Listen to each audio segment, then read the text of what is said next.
Catholic ന്യൂസിലേക്ക് എല്ലാവർക്കും സ്വാഗതം. ഇന്ന് കൊച്ചു ത്രേസ്യ പുണ്യവതിയുടെ തിരുനാളാണ്. ഈ തിരുനാൾ ആഘോഷിക്കുന്ന വേളയിൽ ആദ്യമായി തന്നെ ഈ പുണ്യവതിയുടെ വിശേഷതകളെ പറ്റി വിവരിക്കുവാനായി നമ്മുടെ റിപ്പോർട്ടർ റൊണാൾഡ് ചേരുന്നു. പറയൂ റൊണാൾഡ്. റീമ, പല വിശുദ്ധരുണ്ടായിട്ടുണ്ടെങ്കിലും വിശുദ്ധരുടെ മാതാപിതാക്കളും വിശുദ്ധരായിരിക്കുന്നത് അപൂർവമാണ്. അത്തരം ചില അപൂർവമായ മാതാപിതാക്കളിൽ ഒന്നാണ് വിശുദ്ധ കൊച്ചു ത്രേസ്യ പുണ്യവതിയുടെ മാതാപിതാക്കളായ വിശുദ്ധ ലൂവി മാർട്ടിനും വിശുദ്ധ മാരി അസേലിയും. വിശുദ്ധ ലൂവി മാർട്ടിൻ ഒരു സ്വർണ്ണക്കടക്കാരനായിരുന്നു. വിശുദ്ധ മാരി അസേലി ഒരു ലേസ് മേക്കറുമായിരുന്നു. ഇവർ ആദ്യം കല്യാണം കഴിച്ചതിന് ശേഷം ഒരു ത്യാഗമായിട്ട് കന്യകരായി ജീവിക്കുവാൻ തീരുമാനമെടുത്തവരായിരുന്നു. പക്ഷെ പിന്നീട് ദൈവഹിതം ഇതല്ല എന്ന് ഇവർ മനസ്സിലാക്കി അതിൽ നിന്ന് പിന്തിരിഞ്ഞു. അതിനുശേഷം ഇവർക്ക് 8 കുട്ടികൾ ജനിച്ചു. ആ 8 കുട്ടികളിൽ 3 കുട്ടികൾ ചെറുപ്രായത്തിൽ തന്നെ മരിച്ചുപോയി. ബാക്കി 5 പെൺമക്കൾ മാത്രമായിരുന്നു മുൻകാലങ്ങളിലേക്ക് ജീവിച്ചത്. ഇവരുടെ കുടുംബത്തിൻ്റെ മറ്റൊരു പ്രത്യേകത എന്താണെന്ന് വെച്ചിട്ടുണ്ടെങ്കിൽ ഈ 5 കുട്ടികളും കന്യാസ്ത്രീകളായി മാറി എന്നുള്ളതാണ്. തീർച്ചയായിട്ടും ഇത് ഇവരുടെ മാതാപിതാക്കളുടെ ഗുണം കൊണ്ട് തന്നെയാണ്. Thank you Ronald. അടുത്തതായി വിശുദ്ധയുടെ കുട്ടിക്കാലത്തെ പറ്റി സംസാരിക്കുവാനായി നമ്മുടെ റിപ്പോർട്ടർ ജിസിൽ ചേരുന്നതാണ്. പറയൂ ജിസിൽ. റീമ, ലൂയി മാർട്ടിനും സെലൻ മാർട്ടിനുമാണ് വിശുദ്ധ കൊച്ചു ത്രേസ്യയുടെ മാതാപിതാക്കൾ. 5 പെൺകുട്ടികളിൽ അവസാനത്തെ മകളായിരുന്നു വിശുദ്ധ കൊച്ചു ത്രേസ്യ. 1873 ജാനുവരി 2-ാം തീയതിയാണ് ഇവളുടെ ജനനം. ചെറുപ്പത്തിലെ രോഗാവസ്ഥയിലായിരുന്നു ഈ വിശുദ്ധ. തൻ്റെ സഹോദരന്മാരോടും സഹോദരിമാരോടും ഒപ്പം സ്വർഗത്തിലേക്ക് പോകും എന്നായിരുന്നു അവളുടെ മാതാപിതാക്കന്മാർ വിചാരിച്ചത്. എന്നാൽ ഡോക്ടറുടെ നിർദ്ദേശപ്രകാരം പാലൂട്ടി വളർത്താൻ 1 വർഷം വേറെ സ്ഥലത്തേക്ക് മാറ്റി താമസിപ്പിച്ചു. അതിനുശേഷം സൗന്ദര്യത്തോടും ആരോഗ്യത്തോടും മടങ്ങി വന്നു ഈ വിശുദ്ധ. എങ്കിലും പലപ്പോഴും ജീവിതത്തിൽ രോഗം സന്തത സഹചാരിയായിരുന്നു. മൂത്ത ചേച്ചിമാരായ മറിയയും പൗലീനയുടെയും കണ്ണിലുണ്ണിയായിരുന്നു ത്രേസ്യ. ഈ ചേച്ചിമാരാണ് അവളെ നോക്കിയിരുന്നത്. ജനിച്ചപ്പോൾ 4 വയസ്സായിരുന്ന സെലീന ചേച്ചിയായിരുന്നു അവളുടെ കൂട്ടുകാരി. വിശുദ്ധ കൊച്ചു ത്രേസ്യ പുണ്യവതിയുടെ 4-ാം വയസ്സിൽ തന്നെ തൻ്റെ അമ്മ മരിച്ചുപോയി. അതിനുശേഷം തൻ്റെ അമ്മയുടെ സ്ഥാനത്തിൽ നിന്ന് വളർത്തിയ മൂത്ത ചേച്ചി മഠത്തിൽ ചേർന്നു. ശേഷം ബാക്കി ചേച്ചിമാരും മഠത്തിൽ ചേർന്നു. ഇങ്ങനെ കൂടെ കൂടെ കുടുംബത്തിലുണ്ടായ പലരും അകന്നു പോയതിനാൽ ഒരുപാട് വിഷമിച്ചിട്ടുണ്ട് ഈ വിശുദ്ധ. സ്കൂളിലേക്ക് പോകുമ്പോൾ പലരും വിശുദ്ധയെ കളിയാക്കുന്നതിനാൽ ഒരുപാട് സങ്കടം അനുഭവിച്ചിട്ടുണ്ട് വിശുദ്ധ കൊച്ചു ത്രേസ്യ. പഠനത്തിൽ അവൾ സമൃദ്ധയായിരുന്നെങ്കിലും കണക്ക് പഠിക്കുന്നതിൽ അല്പം വിഷമം അനുഭവിച്ചിട്ടുണ്ട് ഈ കൊച്ചു വിശുദ്ധ. ചെറിയ കാര്യങ്ങൾക്ക് വരെ ഒരുപാട് വിഷമിക്കുന്നതാണ് ഈ വിശുദ്ധയുടെ സ്വഭാവം. ഈ കാലത്ത് പുസ്തക വായനയിലായിരുന്നു അവൾ അഭയം കണ്ടെത്തിയിരുന്നത്. ജീവിത വിഷമങ്ങളിൽ നിന്ന് ഒളിച്ചോടുവാനുള്ള ഒരു ഉപാധിയായിരുന്നു അവൾക്ക് പുസ്തക വായന. എങ്കിലും നല്ല വിശ്വാസവും സദ്ഗുണവും നിറഞ്ഞവളായിരുന്നു വിശുദ്ധ കൊച്ചു ത്രേസ്യ. നന്ദി ജിസിൽ. ഇനി വിശുദ്ധ കൊച്ചു ത്രേസ്യ പുണ്യവതിയുടെ ജീവിതത്തിൽ നടന്ന ഒരു പ്രമുഖമായ സംഭവത്തിനെ കുറിച്ച് സംസാരിക്കുവാനായി നമ്മുടെ റിപ്പോർട്ടർ അന്ന ചേരുന്നതാണ്. റീമ, വിശുദ്ധ കൊച്ചു ത്രേസ്യയുടെ ദൈവവിശ്വാസം കാരണവും തന്റെ സഹോദരിമാർ മഠത്തിൽ ചേർന്നതുകൊണ്ടും കൊച്ചു ത്രേസ്യയ്ക്കും മഠത്തിൽ ചേരുവാൻ ആഗ്രഹമുണ്ടായി. എന്നാൽ ചെറിയ കാര്യങ്ങൾക്ക് പോലും സങ്കടപ്പെടുന്ന സ്വഭാവക്കാരി ആയതിനാൽ ഇതിന് തടസ്സം നേരിട്ടു. തന്റെ ഈ സ്വഭാവത്തിൽ വന്ന മാറ്റത്തിനെ കുറിച്ച് കൊച്ചു ത്രേസ്യ തന്റെ ആത്മകഥയിൽ ഒരു സംഭവം വിവരിക്കുന്നുണ്ട്. അക്കാലത്ത് ക്രിസ്മസ് ദിനത്തിൽ ചെറിയ കുട്ടികളുടെ ഷൂസുകളിൽ തങ്ങളുടെ മാതാപിതാക്കൾ സമ്മാനങ്ങൾ നിറച്ചു വയ്ക്കുക പതിവായിരുന്നു. ഈ കൊച്ചു ത്രേസ്യയുടെ ജീവിതത്തിലും ഇതെല്ലാം പതിവായിരുന്നു. കുട്ടികൾ മുതിർന്നു കഴിയുമ്പോൾ ഇത്തരം കാര്യങ്ങൾ ഉപേക്ഷിക്കുമായിരുന്നു. എന്നാൽ കുടുംബത്തിലെ ഇളയ കുട്ടി ആയതിനാൽ കൊച്ചു ത്രേസ്യയുടെ ജീവിതത്തിൽ ഇത് തുടർന്നു പോന്നു. അങ്ങനെ തന്റെ 14-ാം വയസ്സിൽ ഒരു ക്രിസ്മസ് രാത്രിയിൽ കുർബാനയ്ക്ക് ശേഷം വീട്ടിലെത്തിയപ്പോൾ കൊച്ചു ത്രേസ്യ പതിവ് പോലെ തന്റെ സമ്മാനം എടുക്കുവാൻ പോയി. ആ സമയം ഇത് അവസാന വർഷമാണ്, ഇനി ഇത് വേണ്ടല്ലോ എന്ന തന്റെ പിതാവിന്റെ വാക്കുകൾ താൻ കേൾക്കുവാൻ ഇടയായി. നിസ്സാര കാര്യങ്ങൾക്ക് പോലും സങ്കടപ്പെടുന്ന വിശുദ്ധയുടെ സ്വഭാവത്തെക്കുറിച്ച് അറിയാവുന്ന തന്റെ സഹോദരിക്ക് ഇത് കേട്ടപ്പോൾ ആശങ്കയായി. എന്നാൽ ഭയപ്പെട്ടതുപോലെ കുഞ്ഞു തെരേസ്യയിൽ പ്രത്യേക ഭാവഭേദങ്ങൾ ഒന്നും തന്നെ കണ്ടില്ല. അവൾ സന്തോഷത്തോടെ തനിക്ക് ലഭിച്ച സമ്മാനങ്ങൾ സ്വീകരിച്ചു. തന്റെ ഹൃദയത്തിലേക്ക് സ്വീകരിച്ച യേശുക്രിസ്തുവിന്റെ സ്നേഹവും കാരുണ്യവുമാണ് തന്റെ ഈ സ്വഭാവമാറ്റത്തിന് കാരണമെന്ന് കൊച്ചു ത്രേസ്യ പറയുന്നു.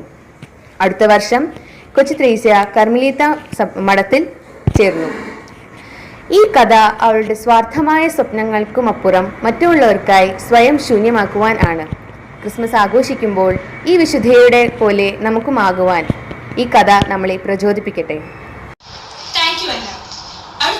വിശുദ്ധ മാർപ്പാപ്പയെ സന്ദർശിച്ചതും വിശുദ്ധയുടെ കന്യാസ്ത്രീ ജീവിതത്തിനെ പറ്റി വിവരിക്കുവാനായി നമ്മുടെ റിപ്പോർട്ടർ റിജൻ ചേരുന്നതാണ്. പറയൂ റിജൻ. കൊച്ചുത്രേസ്യ പുണ്യവതിക്ക് കന്യാസ്ത്രീ ആകുവാനുള്ള അതീവമായ ആഗ്രഹം കാരണം 15-ാം വയസ്സിൽ തന്നെ മഠത്തിൽ ചേരുവാൻ തീരുമാനിച്ചു. പക്ഷേ വയസ്സ് കുറവായതിനാൽ അത് ബുദ്ധിമുട്ടായിരുന്നു. അങ്ങനെ ഇരിക്കെ ഒരു ദിവസം അന്നത്തെ മാർപ്പാപ്പയായ ലിയോ 13-ാം മാർപ്പാപ്പയെ കണ്ടപ്പോൾ ഇതിനെപ്പറ്റി പറഞ്ഞു. അപ്പോൾ മാർപ്പാപ്പ വിശുദ്ധിയോട് പറഞ്ഞു, മേലധികാരികൾ പറയുന്നത് പോലെ ചെയ്യുവൻ. അത്രയ്ക്കും തീക്ഷ്ണതയായിരുന്നു വിശുദ്ധിക്ക് കന്യാസ്ത്രീയാകുവാൻ. വിശുദ്ധ കൊച്ചുത്രേസ്യ പുണ്യവതി ലിഷ്യുവിലെ മഠത്തിൽ തൻ്റെ സന്യാസ ജീവിതം ആരംഭിച്ചു. അവിടെ തൻ്റെ 4 ചേച്ചിമാരും ഉണ്ടായതിനാൽ അവരുടെ സ്വാധീനം കൂടുമോ എന്നുള്ള ചിന്ത അവിടുത്തെ കന്യാസ്ത്രീകളിൽ ഉണ്ടായതിനാൽ പല പ്രധാനപ്പെട്ട സ്ഥാനങ്ങൾ ത്യാഗം ചെയ്യേണ്ടി വന്നു. ട്യൂബർകുലോസിസ് എന്ന മാരകമായ രോഗം കാരണം കൊണ്ട് 30 സെപ്റ്റംബർ 1897 വിശുദ്ധ കൊച്ചുത്രേസ്യ തൻ്റെ ആത്മാവിനെ ദൈവത്തിൽ സമർപ്പിച്ചു. എൻ്റെ ദൈവമേ, എൻ്റെ സ്നേഹമേ ആയിരുന്നു അവിടുത്തെ അവസാനത്തെ വാക്കുകൾ. നന്ദി റിജൻ. അടുത്തതായി ലിസ്യുവിലെ വിശുദ്ധയുടെ പള്ളി ഇപ്പോഴത്തെ സ്ഥിതിയെ പറ്റി വിവരിക്കുവാനായി നമ്മുടെ റിപ്പോർട്ടർ ലിസ നമ്മോട് ചേരുന്നതാണ്. പറയൂ ലിസ, എന്താണ് ഇപ്പോൾ അവിടുത്തെ സ്ഥിതി? വിശുദ്ധ ത്രേസ്യയുടെ ബസിലിക്ക ഫ്രാൻസിലെ ലിസ്യൂക്സിലാണ് സ്ഥിതി ചെയ്യുന്നത്. ഏകദേശം 4000 ആളുകളെ ഉൾക്കൊള്ളുവാൻ സാധിക്കുന്ന ബസിലിക്കയാണത്. ലൂർദിന് ശേഷമുള്ള ഫ്രാൻസിലെ 2ാമത് വലിയ തീർത്ഥാടന കേന്ദ്രമാണ് ലിസ്യൂക്സ്. പള്ളിയുടെ അകം നമുക്ക് സന്ദർശിക്കാം. 1925 മെയ് 17 11-ാം പിയസ് മാർപ്പാപ്പ തെരേസയുടെ വിശുദ്ധ പദ്ധതിയിലേക്ക് ഉയർത്തി. തുടർന്ന് 1929 തുടങ്ങിയ ബസിലിക്ക നിർമ്മാണം 1954 പൂർത്തിയായി. ബസിലിക്കയുടെ നിർമ്മാണം ഒരേ കുടുംബത്തിലെ 3 തലമുറയിൽപ്പെട്ട ആളുകളാണ് നടത്തിയത്. കുരിശാകൃതിയിലാണ് ബസിലിക്ക നിർമ്മിച്ചിരിക്കുന്നത്. പള്ളിക്കുള്ളിൽ തൂണുകളില്ലാത്ത നിർമ്മാണമായതിനാൽ വിശ്വാസികൾക്ക് തടസ്സങ്ങളില്ലാതെ നേരിട്ട് അൾത്താര ദർശിക്കാം. വിശുദ്ധ തെരേസയുടെ നിലവറയിലുള്ള രൂപം മാർബിളും മുസൈക്കിലും പണി തീർത്തിരിക്കുന്നു.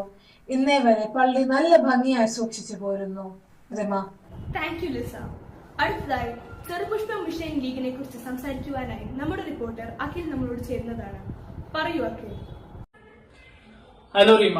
വിശുദ്ധ ത്രേസ്യ മിഷണറിമാരുടെ മധ്യസ്ഥ എന്നാണ് അറിയപ്പെടുന്നത്. നമ്മളൊക്കെ മിഷണറി പ്രവർത്തകകൾ എന്ന് കേൾക്കുമ്പോൾ വിദൂരങ്ങളിലേക്ക് സഞ്ചരിച്ച് പാവപ്പെട്ടവരെ ശാരീരികമായും മാനസികമായും സഹായിക്കുക എന്നാണ് വിചാരിക്കുക. പക്ഷേ വിശുദ്ധ ത്രേസ്യ തന്റെ മഠത്തിലെ 4 ചുവരുകൾക്കുള്ളിൽ തന്നെ ജീവിച്ചുകൊണ്ടാണ് ഈ പദവി ലഭിച്ചത്. എല്ലാവരെയും സ്നേഹിക്കുകയും കൊച്ചു ത്യാഗങ്ങൾ ചെയ്തുമാണ് വിശുദ്ധ ജീവിച്ചത്. വിശുദ്ധ ത്രേസ്യ മിഷണറിമാർക്ക് കത്തുകൾ എഴുതുകയും അതുവഴി അവരെ സമാധാനിപ്പിക്കുകയും സഹായിക്കുകയും ചെയ്യുന്നുണ്ടായിരുന്നു. ഈ ഗുണങ്ങളൊക്കെയാണ് വിശുദ്ധയ്ക്ക് ഈ പദവിയിൽ ലഭിക്കാൻ സാധിച്ചത്. അത് മാത്രമല്ല റീമ, ഈ വിശുദ്ധയുടെ നാമത്തിൽ 1947 കുഞ്ഞേട്ടൻ സ്ഥാപിച്ച ചെറുപുഷ്പം മിഷൻ ലീഗ് എന്ന അൽമായ പ്രേഷിത സഭയിൽ വിശുദ്ധ ത്രേസ്യ സഹമധ്യസ്ഥയാണ്. Thank you Akhil. അടുത്തതായി ഈ വിശുദ്ധയുടെ മാധ്യസ്ഥത്താൽ നടന്ന ഒരു അത്ഭുതത്തിനെ പറ്റി സംസാരിക്കുവാനായി നമ്മുടെ റിപ്പോർട്ടർ അദീന ചേരുന്നു. പറയൂ അദീന, എന്താണ് ആ സംഭവം? റിമ, സെന്റ് ജെർമൈനിലെ സിസ്റ്റർ ലൂയിസിന് 3 വർഷത്തോളം വയറ്റിൽ അൾസർ രോഗമുണ്ടായിരുന്നു.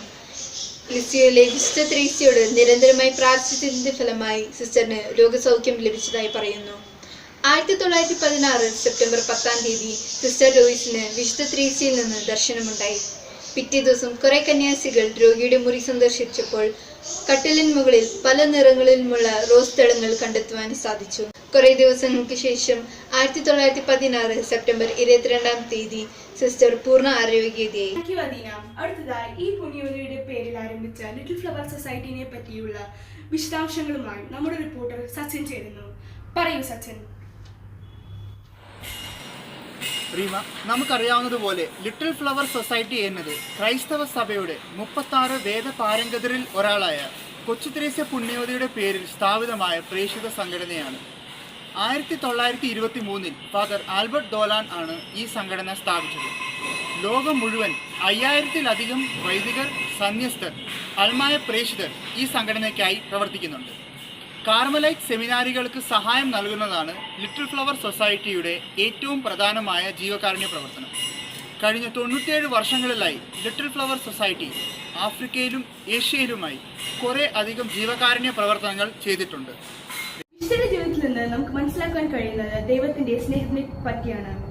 അവിടുത്തെ ഇച്ഛയെ ഈ ഭൂമിയിൽ നടത്തുവാനായി വലിയ കാര്യങ്ങൾ മാത്രമേ മതിയാകൂ എന്നുള്ളതല്ല, മറിച്ച് നമ്മുടെ ജീവിതത്തിലെ ചെറിയ ത്യാഗങ്ങൾ മതിയെന്നും പാപികൾക്ക് വേണ്ടി പ്രാർത്ഥിക്കണമെന്നും അതുപോലെ തന്നെ നമ്മുടെ ജീവിതത്തിലെ സഹനങ്ങൾ സഹിച്ച് അത് നല്ല രീതിയിൽ എടുക്കണമെന്നും വിശുദ്ധയുടെ ജീവിതം നമ്മളെ പഠിപ്പിക്കുന്നു. ഇതോടുകൂടി വാർത്തകൾ അവസാനിക്കുകയാണ്. നന്ദി, നമസ്കാരം.